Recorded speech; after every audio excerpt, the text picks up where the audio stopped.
আজকের এই ভিডিওতে আমরা জানব বাংলাদেশের সেরা 10 জন সুন্দরী মহিলাদের সম্পর্কে, যাদেরকে দেখার পর ছেলেদের মুখ থেকে একটা কথাই বের হয়, ওয়াও বিউটিফুল।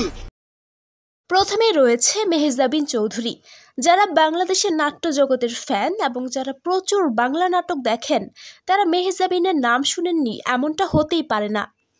সত্যি কথা বলতে মেহজাবিনের মতো এত নিখুঁত অ্যাক্টর বাংলা নাট্য জগতের মধ্যে খুবই কম রয়েছে।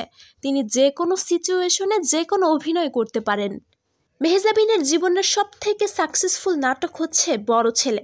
মেহজাবিন শুধু অ্যাক্টিং নয়, বরং তার সৌন্দর্যতা দিয়েও বাংলাদেশের সেরা 10 জন নারীর লিস্টে জায়গা করে নিয়েছে।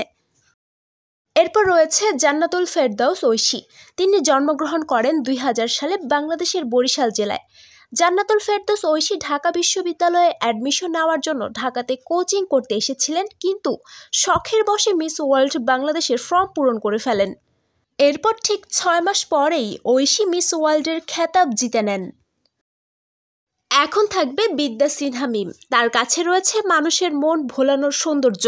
হুমায়ুন আহমেদ মিমের সৌন্দর্যের প্রেমে পড়েছিলেন। মিম হুমায়ুন আহমেদের হাত ধরেই টিভি জগতে আসেন। এছাড়া মিমকে কিন্তু আমরা বাংলাদেশের জনপ্রিয় বিজ্ঞাপনগুলোতেই বেশি দেখে থাকি।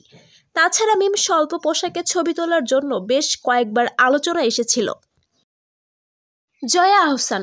অনেকের মনেই প্রশ্ন, জয়া বাংলাদেশি নাকি ভারতীয়? এক কথায় বলতে গেলে জয়া এপার ওপার মিলিয়ে বাংলার সেরা অভিনেত্রী। কলকাতার মানুষজন তার প্রশংসায় পঞ্চমুখ। জয়া আহসানকে বাংলাদেশের ফিল্ম ইন্ডাস্ট্রি তেমন একটা ব্যবহার করতে না পারলেও ভারতের ফিল্ম ইন্ডাস্ট্রি কিন্তু তাকে খুব ভালোভাবেই ব্যবহার করেছেন। নুসরাত ফারিয়া। এই সুন্দরী মহিলাকে চিনেন না এমন লোককে হয়তো বাংলাদেশে খুঁজে পাওয়া যাবে না। শুধু বাংলাদেশে নয়, ভারতেও তার ফ্যান ফলোয়ার্স কম নয়। তিনি তার আইটেম সং দিয়ে বেশ জনপ্রিয়তা অর্জন করেছে। মজার ব্যাপারটি হচ্ছে, তিনি সুন্দরী হওয়ার পাশাপাশি বাংলা ফিল্ম ইন্ডাস্ট্রিতে তার মতো শিক্ষিত, পটু এবং গ্ল্যামারাস নায়িকা বর্তমানে নেই বললেই চলে। উম্মে আহমেদ শিশির। ইনি হচ্ছেন ক্রিকেটার সাকিব আল হাসানের বউ। তবে মজার ব্যাপারটি হচ্ছে, শিশিরকে দেখতে মেহজাবিনের মতো লাগে। এখন রয়েছে সবার পরিচিত পরিমণি। বাংলাদেশের টিভি চ্যানেল বা সোশ্যাল মিডিয়ায় সবসময় ট্রেন্ডিংয়ে থাকেন তিনি। রূপে গুণে অভিনয়ে পরিমণি সব দিক দিয়েই পারফেক্ট। এরপর রয়েছে অগ্নিলা ইকবাল।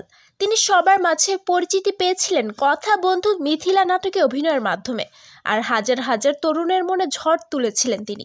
আর তিনি কতটা সুন্দরী তা তো আপনারা দেখতেই পাচ্ছেন। যখন জানা গেছে তিনি বিবাহিত, তখন তরুণদের মন ভেঙেছে কাচের পুতুলের মতো। এখন থাকবে বাংলাদেশের চিরযৌবনা নায়িকা পূর্ণিমা। তার মিষ্টি হাসি এবং অভিনয় দক্ষতার জন্য তিনি দর্শকদের কাছে বেশ জনপ্রিয়। পূর্ণিমার বর্তমান বয়স 43 বছর। এই বয়সেও তিনি যেভাবে তার গ্ল্যামারস ধরে রেখেছেন তা সত্যিই প্রশংসার যোগ্য। সর্বশেষ রয়েছে বাংলা নাট্য জগতের একজন কিউট এবং মিষ্টি অভিনেত্রী তানজিম সাইয়ারা তটিনী। তার মিষ্টি হাসি এবং সৌন্দর্যের কারণে দর্শকদের কাছে খুব অল্প সময়ে বেশ জনপ্রিয়তা অর্জন করেছেন তিনি।